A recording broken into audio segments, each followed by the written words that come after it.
Dawn did not arrive with light. It arrived with silence. The kind of silence that comes before the ancestors speak. At the edge of the reeds, Alur stood between life and death. The chains on his wrists were cold. The mud beneath his feet was soft, as if the earth itself was preparing a grave. Beside him, the dark waters of River Nile moved in slow circles, watching, remembering. Prince Ukweda arrived with warriors. Their spears gleamed. Their eyes avoided the river. He raised his hand, not in fear, not in doubt, but in command. Power speaks loudly when it believes no one is listening. Then, footsteps.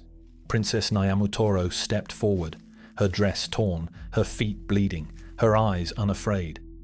She stood between the spear and the man, between the throne and the truth. For the first time, the kingdom saw a princess choose love over survival. Nyamutoro reached for the chains. Her hand slipped. The blade cut her palm. Blood fell. Not on the ground, but into the river. The water froze. Then it moved. The river did not reject the blood. It accepted it. The Nile surged forward, not in chaos but in alignment. Warriors stumbled. Spears fell. The reeds bowed low. From the water rose voices. Old, layered, unforgiving. This blood does not lie. Ukweda stepped back. For the first time, uncertain. Alur broke free. Not by strength, but by permission. Steel met steel. Once. Twice. Ukweda fell into the mud. Alive, but stripped of destiny. Far away, the ground trembled beneath Got Lateng. The mountain had seen the blood, and it was not satisfied. The execution failed. The lie was exposed. But the curse was still alive. When blood touched the river, the kingdom breathed again. But the mountain did not. Stone remembers longer than water. At dawn, the ground shook beneath Got Lateng. Birds fled the trees. Drums split without hands touching them, and from the caves came a sound. Not a voice, but a hunger. The elders knew. The mountain was calling for payment. From the shadow of the caves, Jok Aguu emerged. Her hair was ash, her skin marked with old symbols. Her eyes carried the weight of broken kings.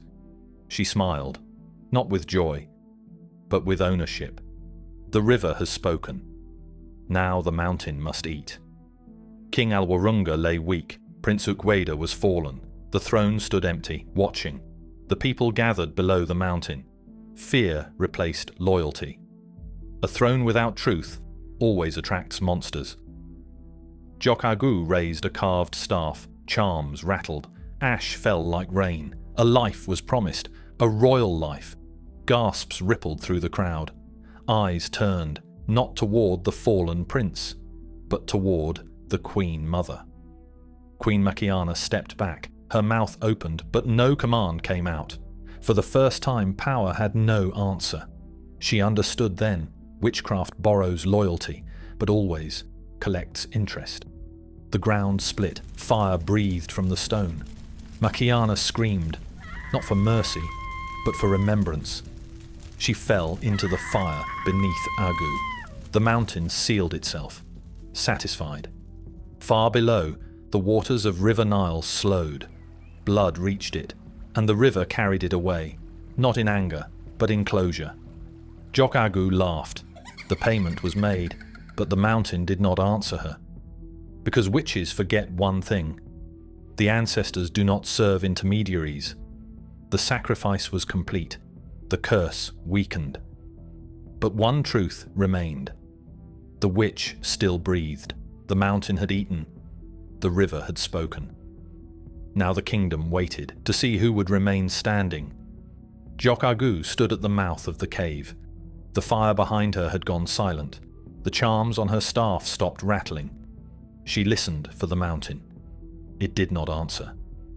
For the first time in her long life, witchcraft had no voice. From the depths of Mount Aguu, a wind burst outward. It carried whispers, not spells, but names. The names of kings, the names of warriors, the names of those betrayed. Lightning split the sky. It struck the cave entrance. Jok Aguu screamed, not in pain, but in disbelief. Her body turned to ash.